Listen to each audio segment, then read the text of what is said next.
I stared out the window and looked at the blazing green hills with gray stones.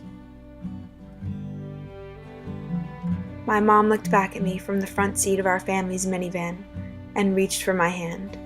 I didn't grab it. She whispered, "You can do this." I knew I couldn't. I forced myself to unbuckle my seatbelt and press the button that automatically opened the side door of the car.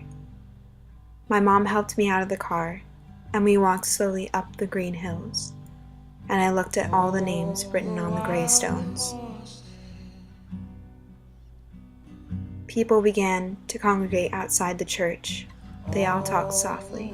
Some even looked at me as I walked up to the church steps. And that's when I saw him. The only remembrance I have of her. Tango. He stood there, tall and proud, saddle and everything. Her helmet was perched on the horn, and all of his ribbons fell gently off the saddle. People went up to him and stroked his mane, and he didn't flinch or move. He just stood there and let everyone admire and remember. This is the first time I realized she was gone. My best friend. I remember thinking, this can't be happening to me. Things like this don't happen. But yet, I stood there looking at Tango, unable to even move my feet, and a flash of the car crashing and swarms of ambulances that crowded the streets filled my mind for a second. I guess this was really happening.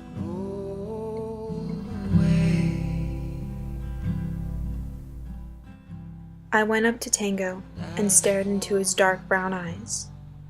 I put my head up to his, and I felt her presence there with us in that moment.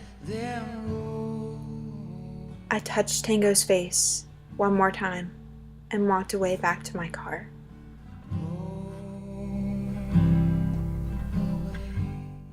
Nowadays, I see her everywhere. I see her in the lavender flowers that grow in my backyard because they were her favorite. I see her in the braids that I sometimes wear because she always wore her hair that way.